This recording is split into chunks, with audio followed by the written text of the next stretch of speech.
Academica Media.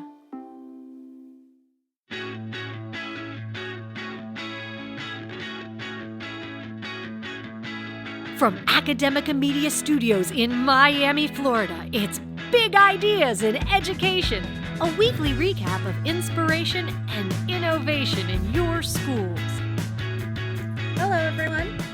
Welcome back to Big Ideas in Education. I am your host, Dr. Sarah Boulos from Somerset Academy Schools, joined, of course, by my co-host, Ryan Kairalla of Doral College. Hi, Ryan. Hey, Sarah. How's it going? It's going well. What do you have for us today? Well, it's generally accepted among education professionals, Sarah, that students rise to the expectations that we set for them. And the higher the bar, the higher students can go. But a recent study by the Thomas B. Fordham Institute has attempted to prove that idea that we all just kind of accept as conventional wisdom. So following a review of data from the Federal Educational Longitudinal Study, and after controlling for factors like student performance, language spoken at home, and whether the student is receiving special education services, as well as family income, the study concluded that students who had teachers that were more optimistic about their students' potential for success were more likely to earn a college degree. Furthermore, high expectations from teachers also reduced the chances of a student having children before the age of 20 and receiving public assistance before the age of 26. The study's author, Seth Gershenson, believes that high expectations, quote, leads to students believing in themselves. Otherwise, they might think, if a teacher doesn't think I can do it, they know more than me, so what's the point of trying hard? A small part of it might be not wanting to let the teacher down, but I think a bigger part is just changing the student's whole mindset, getting them engaged in school, and knowing and believing that if they do get the work in, they can thrive. Now, it's always nice when a study kind of comes out there and lends some empirical evidence to something that we just generally kind of accept in education, that high expectations lead to high success, a Pygmalion effect, if you will. But I am interested in looking at this from the perspective of teachers. So we have studies like this that show that whether a teacher believes in a student, whether a teacher has a belief that that student has the potential to do great things, is going to lead to great outcomes. But I tend to think that that doesn't exist in a vacuum, right? It's not a binary thing of whether a teacher is just going to think, oh, this student's going to be great or not. A lot of that gets down to teacher support as well. A teacher, I would say, is more likely to believe in a student if we create a system in place for that teacher to feel like they are capable of doing the things that can create great outcomes with those students. So it's not just about telling teachers no excuses, set high expectations, but providing an environment where teachers can thrive, where they feel supported, so that they feel more comfortable and more able to set those high expectations. Be interested in your perspective. Yeah, so I really wonder, and I know this is kind of, you're going to laugh a little because I'm going to question the study a little bit, but I wonder how they're measuring that belief, right? It's very difficult to measure a belief. Like, how do you measure that I believe in you and my optimism?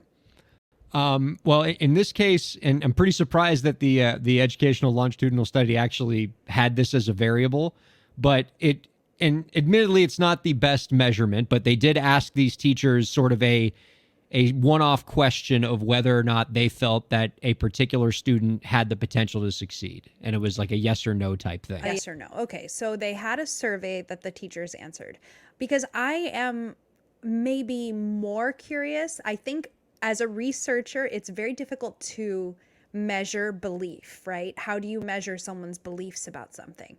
But what I'm also curious about is how that belief was communicated to the students, right? How did the children, or to what extent did the children feel that their teacher believed in them? So hearing that anecdotal record there of that student saying, you know, part of it is that they didn't want to let their teacher down, or that they knew their teacher believed in them. I mean, I could give an anecdotal record like that as well. I very, very strongly remember a teacher that I had who would call me Dr. Boulos. Boulos is my maiden name, right? When I was a kid, he would call me Dr. Boulos, Dr. Boulos, Dr. Boulos. Obviously, I was a kid. I was not a doctor, but he just at one point in the year, I think, that I had him as my teacher, he had really connected with me and asked me, what do you want? I was not doing well in his class. I was really struggling in his class, and I did not believe I was going to succeed in that class. And he would talk to me about, what are your dreams? What are your goals? And I told him, I want to have a doctorate one day. And from that day on, he constantly called me Dr. Boulos, Dr. Boulos, Dr. Boulos. And I never forgot that. And to this day, it still is in the back of my mind that Mr. King said that about me. Mr. King believed in me from the time I was 15, 16 years old. And I don't know if I can say that that is why I am who I am today. I mean, so many teachers contributed to my education and inspired me in so many ways. But I wonder how that teacher communicated, right? The teachers in the study that you mentioned, how did they communicate that belief to those children? I tend to believe that the actions that we perform, whether the kids know about it or not, but the way we talk about those kids penetrates very deeply. And so if we're using talk that encourages and that demonstrates that we have those high expectations, I would consider that a really interesting factor, right? That's something we could measure. And how often do we use these phrases? And so kind of to your point of how do we give that to teachers? So we know that high expectations is important. So what do we do with that? Because it's not enough, in my opinion, to just believe it.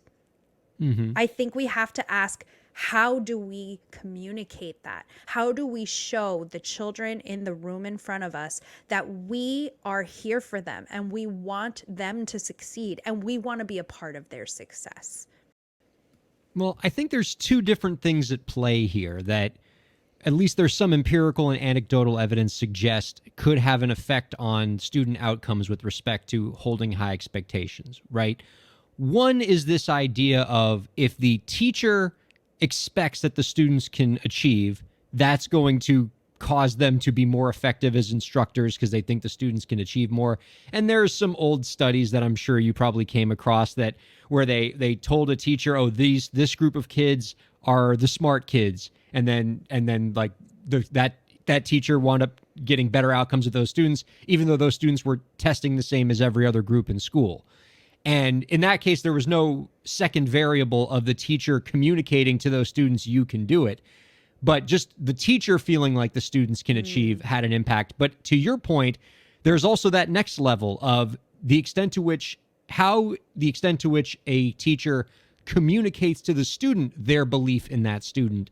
Right. How can that lead to a positive impact? How can many other students have that Dr. Boulos moment that you did that makes them go, well, if this teacher believes in me, I believe in me and I know I can do it. And I think those are both two ways that high expectations can lead to positive student outcomes. And, we always talk about further research around here. I'd love to see if the further research can isolate both of those things and look at what kind of interventions, what kind of messages should we be sending to students through these teachers to communicate to them that they can do great things.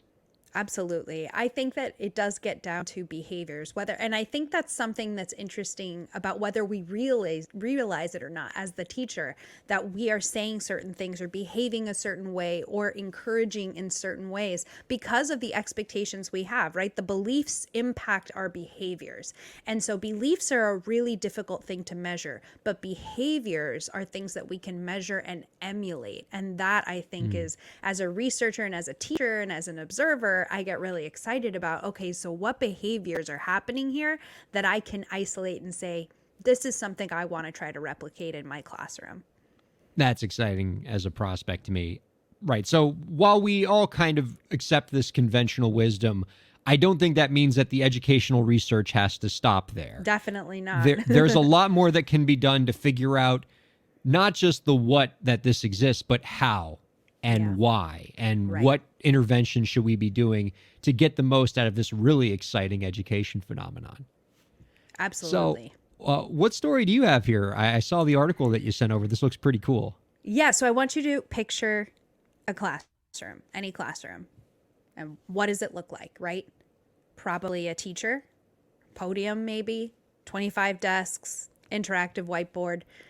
Pretty standard. I know you're already thinking that's not what my classroom looks like because you teach virtually, but that's, it's the pretty standard classroom, right? No, but it's so set in my mind that is Right? the first thing I think That's of. what goes into your the vibe. sage on the stage, Yeah. blackboard, everything. Yeah.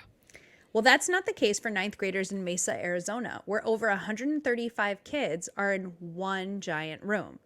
And no, this isn't a horror story of overcrowding in schools.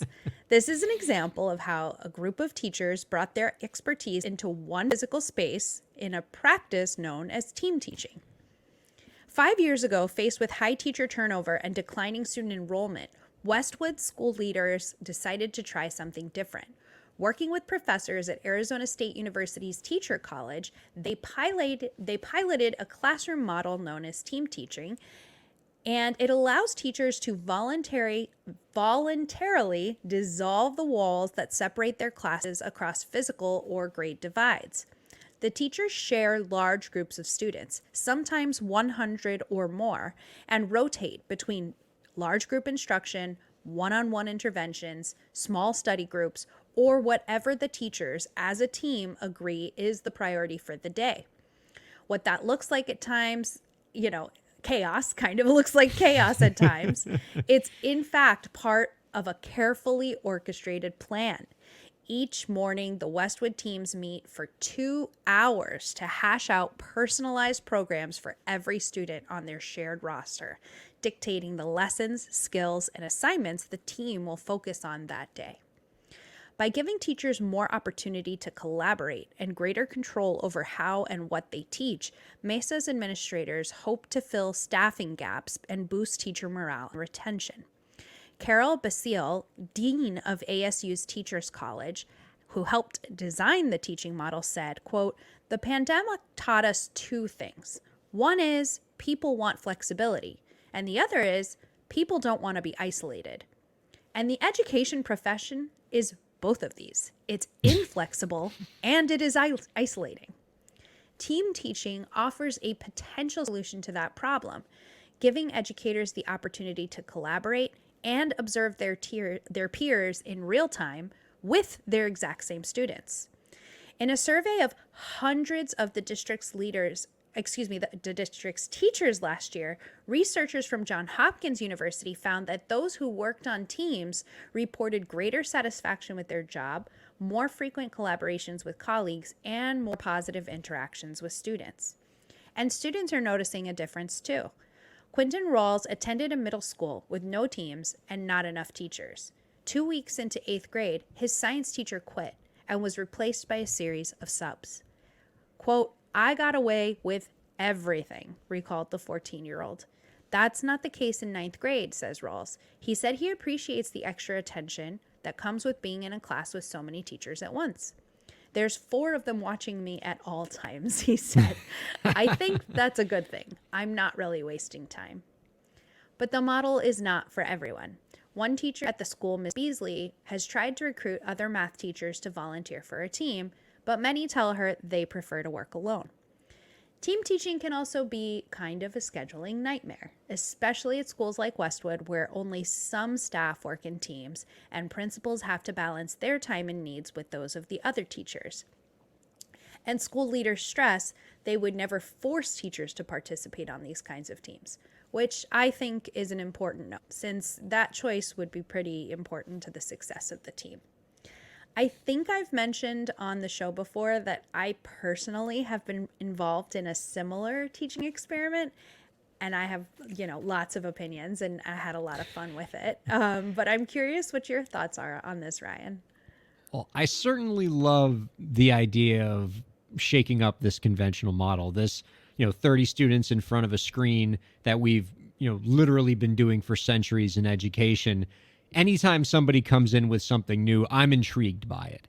Now, I think one of the biggest challenges of a model like this is, to your point, Sarah, there is a lot of existing infrastructure that's built around the 35 students in front of a teacher model, scheduling, as you noted, or even physical real estate. Schools are largely built and constructed to only fit about 35, 20, 30 students in a classroom. I don't know where you'd put 100 kids in a lot of the traditional schools that you and I grew up in. But, those are the things that you have to get past. And if you can get past them, I think there's a lot of potential in a model like this. I think of what it means for professional development, for teacher development, to get to work alongside teachers every day, to be able to learn from somebody more experienced because you're right next to them, working alongside them, as opposed to them just occasionally popping into your classroom for an observation. There are a lot of instructors who work better in teams and like the idea of having somebody they can bounce ideas off them. And there's something very inherently isolating about the traditional teacher model where you don't get those kind of collaboration opportunities. And so the folks who are better in that environment wind up not getting what they need. And so I think if we can get past some of those institutional barriers, I think this is definitely a model worth exploring. And I think depending on what subject matter it is, what grade level it is, it might have more or less success. Yeah, I think those are some really great points. So from an administrator's perspective, I heard a few things in this story that I thought was incredible, which is that the teachers have 2 hours to plan together for these students. And I find that really incredible. I never had that much planning time, and definitely not that much planning time with coworkers that I could really make use of. I did have a little note here to ask about the 2-hour planning period I and how they were able know. to swing that. I don't know, but I find it, I genuinely think that demonstrates how much importance the administration is putting on the success of this project. And I think that having that partnership with Arizona State University, where they're saying this is what you need to get successful, is probably a big component to that, because yes, jealousy over here. That's awesome. In my case, when I was able to do it, my colleagues and I noticed a kind of, I don't want to call it a glitch, but we noticed a little coincidence in the schedule, wherein that when we taught 10th grade, so I taught intensive reading, and I had a colleague teaching 10th grade honors, ELA, and another colleague teaching 10th grade general ELA. And so we had all the 10th graders at the exact same time in the schedule. And we thought, what if we were to put them all in a room, because we wanted to have this opportunity to do different workshops with them, very similar to what was being shared in the article. So one of us might have been doing a writing workshop. One of us might have been doing a comprehension workshop, working on vocabulary, doing all these different things. And we just tried different stations with them. We did not have 2 hours to plan together. That would have been awesome. But we knew the kids. Still can't get over it. We saw them, every single day. We tended to have overlap. So sometimes, I overlapped students with them and vice versa. And so we knew these kids pretty well. And so they had the opportunity to see us all work together, and we had the opportunity to learn from each other. And a lot of times I continue this conversation with other teachers today when I work with a group of students, and I say, I don't want you to say, well, Miss Phi does it this way and so does it that way. No. I want you to say, well, this was the Miss Phi method of doing it. Did that work for me? Now I'm going to try the Mr. Kairalla method of doing it and see if that works for me. Because a lot of it became like a little bit of a, the kids go to one class, they hear it one way, they go to another class, they hear something another way. And that became really confusing for them. And we said, we're all here and we do things different ways and we're all successful. And I think that helps a lot in a subject like language arts and in reading, where, you might take a different route but come to the same conclusion. We want to encourage that. We want to encourage a little bit of divergent thinking. So, I think it could work in any kind of subject area where you want to encourage students to try from different methods, but just from a pedagogical standpoint, there's so much value in getting teachers to work together. And I can't tell you how many times I had spoken with other teachers, and this is the way the conversation goes. Well, I don't know why they're behaving that way in your class. That's not the way they behave in my class, right? Well, now we're all in the same class, so what's going on? And the kids really responded to that. We had an amazing success with those kids. And so, I don't know. I'm a big fan of trying something different like that. And I have to say that it wouldn't have been possible without the support of administration saying, yeah, you guys want to do this, let's do it. They did find a space for us. They didn't find, 2 hours in the day I'm never going to stop talking about that. I will be doing more research on how they made that happen. But it's absolutely needs to be supported by other people in the building to be successful. I hope that the 2 hours of planning didn't come just because these teachers just showed up to school at 4 a.m. to give them their 2 hours at the beginning of the day. But I wouldn't be shocked if that was the case, but I also hope that's not the case. I think this model, speaking to the, needing a supportive administrator, this model does come with its fair share of implementation complications. But if you can get past those, I think it simplifies differentiated instruction because you have teachers who can teach things different ways. So you might be able to have one teacher teach in a way that clicks with one student and another teacher teaches in a way that clicks it with another student. And there's a lot of value there. It makes pullouts easier, right? Now, if you have a student who is struggling, you can have a teacher work individually or small groups with that student, and you haven't lost the only grown-up in the room. You still have people who can, provide larger group instruction or work with other students. That's pretty valuable and a pretty exciting prospect. So if we can get past some of the challenges, I think there are potential gains to be realized. And can you imagine what that would do for a first-year teacher? Right? Oh, gosh, yes. That you go into a situation with more veteran teachers, you can watch, you can work with them, you can, make mistakes and not feel that you are alone in that building. I mean, I can't even imagine.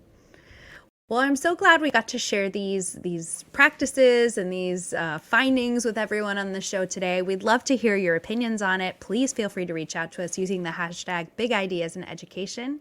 We'd love to hear from you, and we'll be with you next week. Bye.